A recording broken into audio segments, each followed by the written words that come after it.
Good morning बच्चों। कल मैं आपको गलनांक और हिमांक पढ़ा चुकी थी। आज क्वथनांक पढ़ाऊंगी।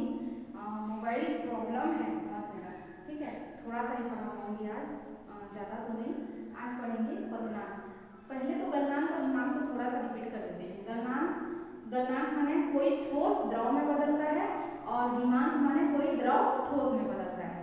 इसको हम पढ़ चुके थे। अब है क्वथनांक। क्वथनांक माने वह ताप जिस पर कोई पदार्थ द्रव से गैस में परिवर्तित होता है वो उसका क्वथनांक कहलाता है। मतलब द्रव से गैस में बदल जाना, ठीक है। जैसे जल का क्वथनांक होता है 100 डिग्री सेल्सियस, ठीक है। जल का क्वथनांक कितना होता है 100 डिग्री सेल्सियस। तो इस ताप पर गैस जो है पानी जो है वाष्प में बदलना शुरू हो जाता है। अब हमको पता है पानी अगर उबलता रहेगा, हम तो पानी को ताप दे रहे हैं ना, और उबल रहा है और उस ताप को हम नापते हैं, तो जब भी उबलता हुआ पानी का ताप नापोगे तो वो 100 डिग्री सेल्सियस ही दिखाएगा, उससे ज़्यादा नहीं होगा। क्यों?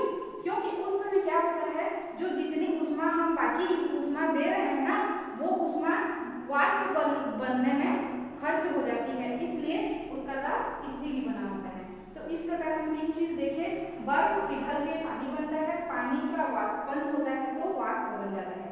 अगर वाष्प को हम संघनित कर दें, संघनन माने होता है जैसे पानी उबल रहा है, उसके ऊपर में एक ढक्कन ढक दोगे और उसको निकालोगे तो ढक्कन में पानी की बूंदें दिखाई देती हैं, ठीक है। तो वो उसे कहते हैं संघनन। उस क्रिया को कहते हैं संघनन। तो वाष्प को अगर संघनित करते हैं तो वो द्रव में बदल जाता है, और पानी को फिर से अगर हम जमा देंगे तो वो ठोस या बर्फ में बदल जाता है, ठीक है। तो इस प्रकार हम अवस्था परिवर्तन को देख लिए कि इस प्रकार कोई वस्तु द्रव से गैस में, गैस से फिर द्रव में, या द्रव से फिर ठोस में, या ठोस से द्रव में कैसे बदलता है।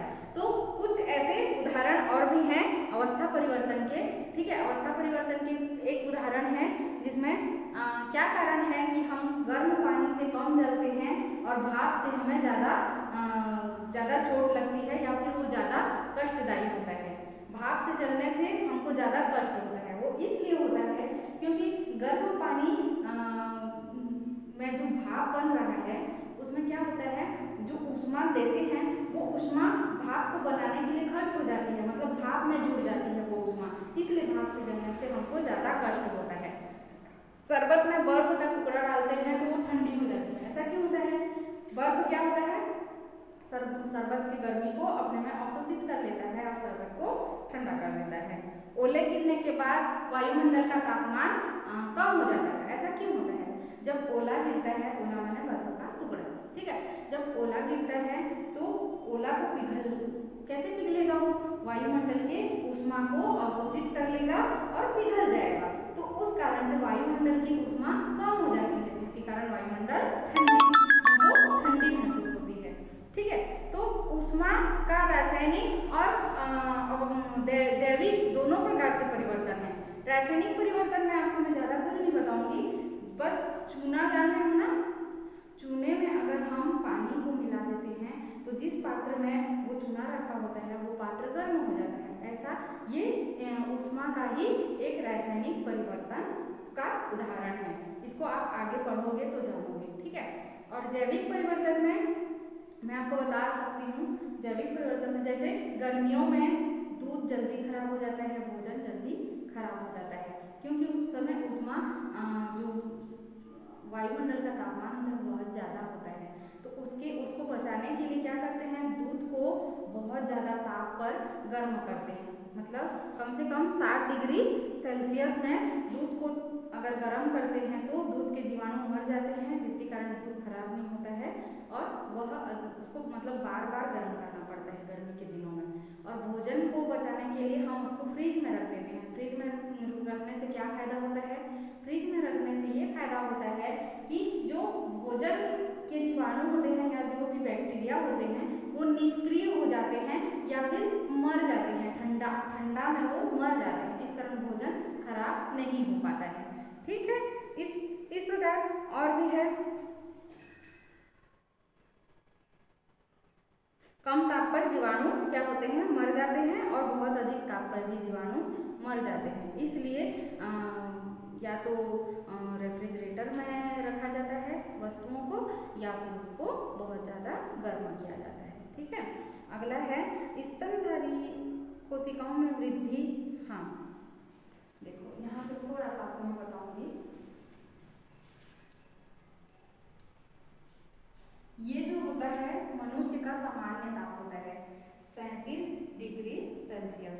यह जो क्या होता है मनुष्य का सामान्य ताप होता है। इस ताप पर हमारी वृद्धि बहुत अच्छे से होती है। ठीक है, इस ताप पर हमारी वृद्धि बहुत अच्छे से होती है। ये ऊष्मा का जैविक परिवर्तन है। ठीक है, अब और पक्षियों का क्या होता है 40 डिग्री सेल्सियस होता है। इसलिए क्या करते हैं, जो पक्षी अंडे देते हैं उसको सेते हैं, वो नहीं सेने से अंडे से चूजे नहीं निकलते हैं। ठीक है, ये आपकी जानकारी के लिए था। यहाँ पे पेज नंबर आपका 69 में कुछ प्रश्न दिए हुए हैं, उनका मैं उत्तर बता दे रही हूँ, आप लोग देख सकते हो।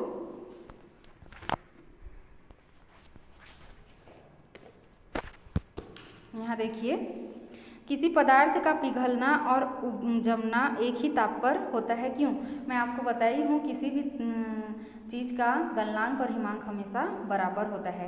वो इसलिए होता है क्योंकि वो जो ऊष्मा होती है अंतराणुक बल को कमज़ोर करने में व्यय हो जाती है या खर्च हो जाती है। टीका लगाने के पूर्व डॉक्टर आपकी त्वचा पर स्प्रिट लगाती हैं, आपको उस स्थान पर ठंडक महसूस क्यों होती है? क्योंकि जो स्प्रिट होती है वो हमारी त्वचा से क्या कर लेती है, ऊष्मा को अवशोषित कर लेती है, इसलिए हमें उस जगह पर ठंडक महसूस होती है। गर्मियों में चिकनी काली मिट्टी के घड़े में पानी ठंडा नहीं होता है, जबकि लाल मिट्टी के छोटे छोटे घड़े में पानी ठंडा हो जाता है। क्यों? क्यों ऐसा होता है? ये भी ऊष्मा के प्रभाव के कारण ही होता है। वायु जो होता है जो छिद्र वाला घड़ा होता है, उस छिद्र में वायु उपस्थित रहता है, और वायु क्या होता है, ऊष्मा का कुचालक होता है। ठीक है, वायु क्या होता है, ऊष्मा का कुचालक होता है। आपको मैं उदाहरण, ऊष्मा का कुचालक होने के कारण वो बाहर की जो गर्मी होती है, बाहर की गर्मी उस मटके तक नहीं आ पाती है। ठीक है, उस बाहर की गर्मी मटके तक नहीं आ पाती है, इसलिए वो उस मटके का पानी ठंडा हो जाता है।